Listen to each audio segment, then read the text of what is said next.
Hi guys! Hi guys, welcome back to another episode of mine. In today's video, we'll be seeing what we eat in a day. Today I'm thinking of getting some Chinese food takeout in Chinatown and then heading over to get some coffee at Georgie's and potentially hitting up Brooklyn and Williamsburg to get some matcha. Maybe get some dinner as well. We'll see. Stay tuned to find out.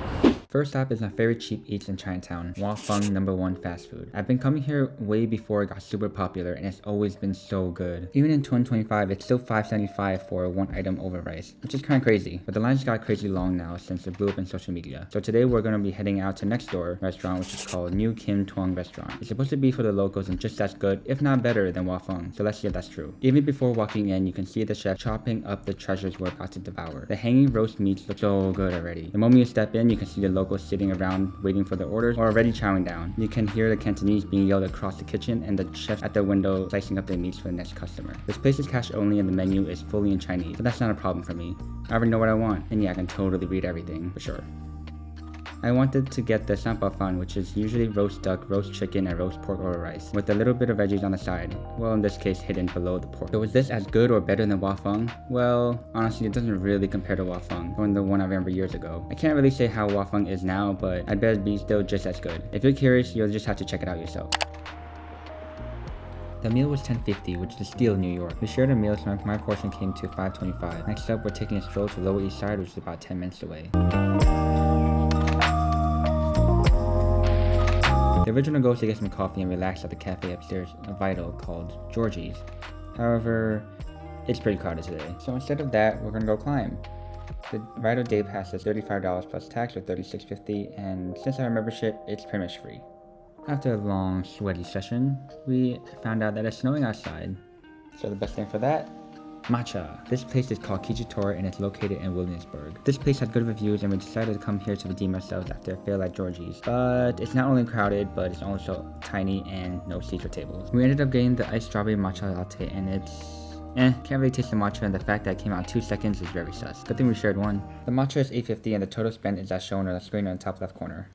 As we walked around on the hunt for a sit-down cafe, we came across Bondi. We had tried this once before and I loved their truffle avocado roll. Since we had a budget today, we did not go for the omakase and selected only pieces we know we enjoy. The truffle avocado did not disappoint, but surprisingly, the nigiris were super good too. We got the eel, crab, scallop, sea bream, and chutoro tuna. As you can see, even with the budget, we can still enjoy a pretty good and satiating meal. This came to about $70 after tip. We paid in cash, so it's basically free, right? So now my total is $48 and we spent about $132.50 together. Don't forget we're still trying to find a cafe so we can sit down and do some work.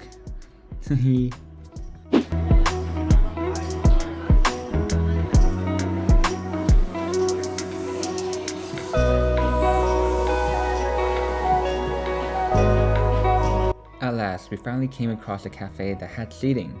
Wow, New York City. This place had everything too, from snacks to drinks to food. We got a taro latte and a lavender latte.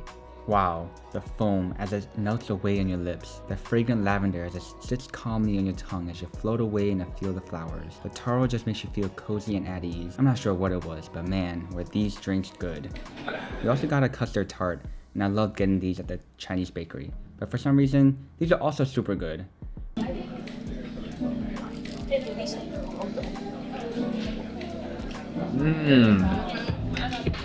They are good. We spent about $14 here and that was so worth it. We were doing some research on our upcoming Asia trip as well. We didn't even realize that we were the last customers and getting kicked out. And also didn't realize that it started raining. But you know what that means? Pizza! Linda Street Pizza has been all the hype lately on social media and I had to know what it tastes like. Oh my god, it's so hectic inside. They even got a doorman that guides you into the line. Once you contemplate your life, you place your order. We ended up getting the Linda Street and the New Yorker slices. The combined price ended up being $14.43. Before you order or even afterwards, you can still see them taking out this super fat dough that turns to crust. They place on the toppings and oh my god, it looks so good already. After a little bit in the oven, it's time to enter my stomach. Oh no, it's dripping. It's dripping.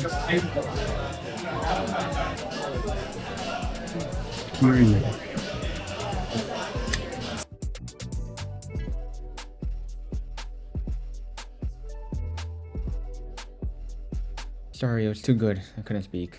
We decided to get these two slices because one was named after the restaurant and the other was named after the city itself. I assumed these were the best slices, so I had to give it a try. The lindustry is rather simple with very little sauce on a very thin, crunchy crust. The toppings included prosciutto and burrata, and the crunchy burrata melted as it touches your mouth and complements the ever so flavored prosciutto. The acidity of the tomato sauce with the crunchy crust. The flavors and the textures are just perfect together. On the other hand, the New Yorker slice had pepperoni and Italian crumbled sausage and ricotta.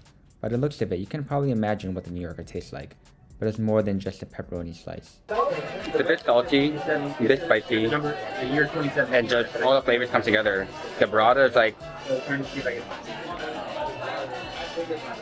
Burrata's a little grainy, don't really taste like much. Kind of just like mixes really well with the actual flavor of the entire pizza. The crust is super thin, super crunchy. Really good. I think it's spicy, but this is better than New Yorker's experience. It's great. I get the hype, but I think I like the industry more. Hi guys, just got back. On our way back, we ended up getting some langoustines. This is so random, but they're like $10.99 a pound. Ended up costing like $30-something. Gotta see if they're good or not. They're good!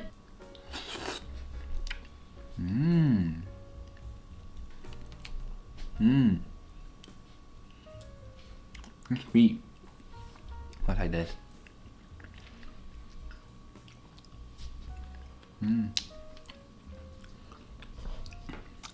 On the flip side, you could get a little bit cheaper, get some mangoes. They were 3 for $3, so this is $1 each. But they're really ripe, so you have to eat them now. Do you eat your mangoes like this? Because I grew up eating like cut into little pieces, so you can just eat them. Honestly though, not that good. I thought it was overripe, but it actually tasted underripe. What? Why? That's it for today's video. If you like what you saw, please consider subscribing and liking. And if you want to see more content like this, please comment below what you would like to see next. This is a run through of my day using my Fujifilm. If you like these photos, I'm planning to post more on my Instagram at the handle listed at the end of the video. Today's total is $78.70 for me personally, but if you included everything, including the Vital Day Pass, the amount would have been closer to $115. If you like to eat and just don't want to spend the extra day pass, then you'll spend well below $100. Yeah, they're still under $200 though. Until next time, bye!